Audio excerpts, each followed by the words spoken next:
চম্পা কিচেনে সবাইকে জানাই স্বাগত। আজকে আমি পাকা আমের লুচি বানাবো। এটা খেতে খুব সুস্বাদু হয়।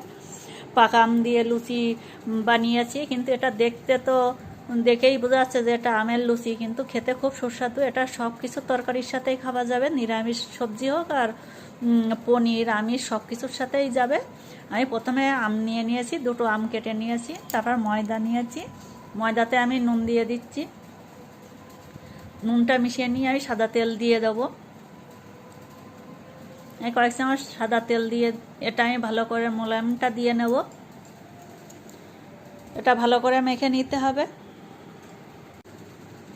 এখানে আমি কিন্তু আমটা পেস্ট করে রেখেছি, মিক্সির বাটিতে করে পেস্ট করে নিয়েছি, তাহলে ভালো করে গলে যাবে। না তো আমটা যদি ময়দাটাই দিয়ে মাখি অতটা কিন্তু গলবে না।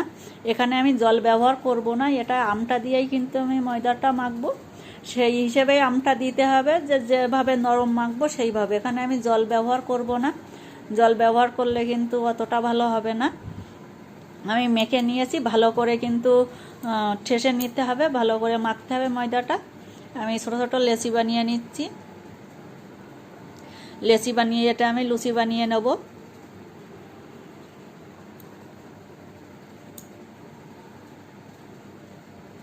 ময়দাটা কিন্তু সুন্দরভাবে মাখতে হবে, তাহলে লুচিটা ভালো হবে। আর এটা তো নিরামিষ, আমি সবার সাথেই যাই আমের লুচি। এটা খেতেও খুব সুস্বাদু হয়। না খেলে আপনারা বুঝতে পারবেন না যে এটা কেমন হয়েছে খেতে।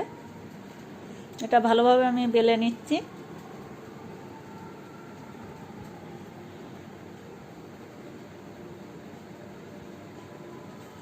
এটা ভালো করে বেলে নিতে হবে।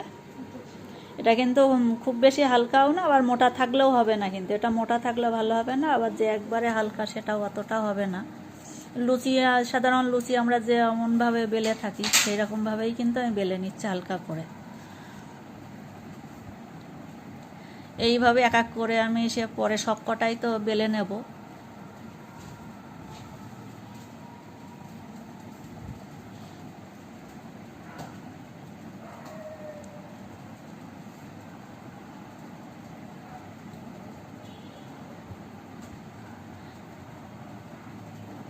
এইভাবে আমি বেলে নিচ্ছি। এবার আমি একটা কড়াইতে তেল বসিয়ে দিচ্ছি। এবার তেলটা আমার গরম হয়ে গেছে, আমি তেলে ছেড়ে দিচ্ছি। দেখানোর জন্য আমি সাধারণত 4টে বানিয়েছি, এরপরে আমি আরও বানাবো।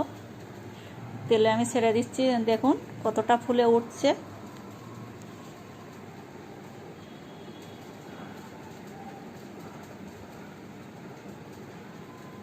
এটা খুব সুন্দর হয়।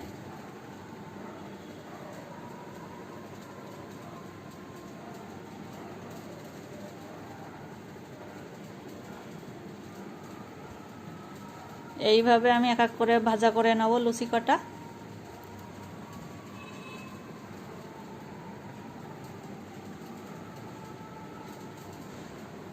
এখন তেলে দেওয়ার সাথে সাথে কিন্তু ফুলে উঠছে, এটা খুব সুন্দরই হয়। কিন্তু ময়দাটা ভালো করে মাখতে হবে, তাহলে খেতে সুন্দর। এমনিও লুচিও তো ময়দাটা ভালো করে মাখলেই লুচিটা খেতে ভালো হয়, স্বাদটা বাড়ে। সেই রকমভাবে এটাও ময়দাটা ভালো করে মাখতে হবে। তেলে দেওয়ার সাথে সাথে সব কটা ফুলে উঠছে। এইভাবে সুন্দর হয় লুচি।